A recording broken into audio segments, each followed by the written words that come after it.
রাতভর ভারী বর্ষণে খাগড়াছড়িতে ধসে পড়েছে পাহাড়। 4 ঘন্টার বেশি বন্ধ ছিল ঢাকা ও চট্টগ্রামের সঙ্গে যান চলাচল। ভোর 4টায় আলুটিলায় পাহাড় ধসে পড়ে। এতে ঢাকা ও চট্টগ্রামের সঙ্গে যান চলাচল বন্ধ হয়ে যায়।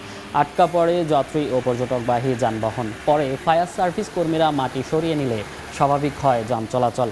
এদিকে বান্দরবান এবং রাঙ্গামাটিতেও দেখা দিয়েছে পাহাড় ধসের শঙ্কা। এরই মধ্যে পাহাড়ে ঝুঁকি নিয়ে বসবাসকারীদের সরিয়ে নিতে মাইকিং শুরু করেছে প্রশাসন।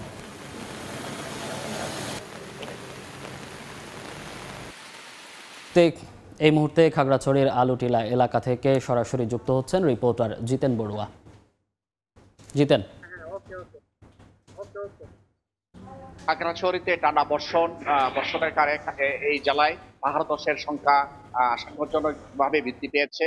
গতকাল রাত 12টার পর থেকে খাগড়াছড়ি জেলার মাটিরাঙ্গা উপজেলার বিভিন্ন সড়কে, খাগড়াছড়ি ঢাকা এবং খাগড়াছড়ি চট্টগ্রাম সড়কের বিভিন্ন স্থানে পাহাড় ধসের ঘটনা ঘটেছে।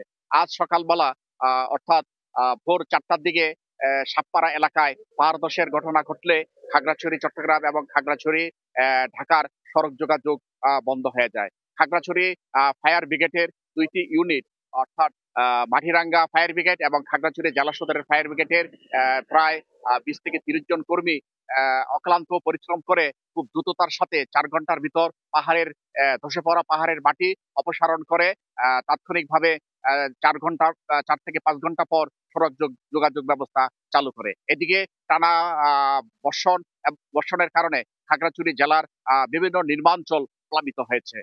এর মধ্যে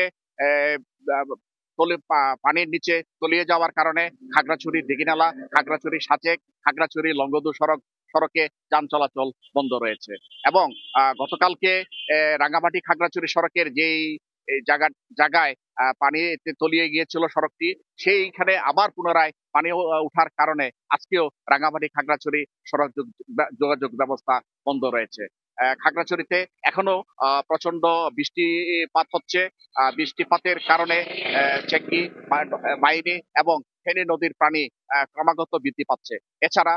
এছাড়া খাগড়াছড়ি জেলায় পাহাড়ের পাদদেশে বসবাসকারী প্রায় 3000 পরিবার রয়েছে। তাদেরকে জেলা প্রশাসন বিভিন্ন স্থানে সরিয়ে নেওয়ার উদ্যোগ নিয়েছে, কিন্তু হতদরিদ্র এই সমস্ত পরিবারগুলো নিজ বাড়িঘর ছেড়ে না যাওয়ার কারণে ম্যাজিস্ট্রেটের মাধ্যমে তাদেরকে আশ্রয় কেন্দ্রগুলোতে নিয়ে যাওয়া হচ্ছে। ইতিমধ্যে খাগড়াছড়ি জেলা সদরে প্রায় 50টির মতো আশ্রয় কেন্দ্র খোলা হয়েছে।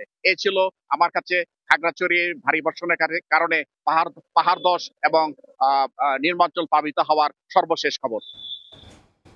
পাহাড় ধসের খবর জানাতে সরাসরি যুক্ত ছিলাম খাগড়াছড়ির আলুটিলা থেকে।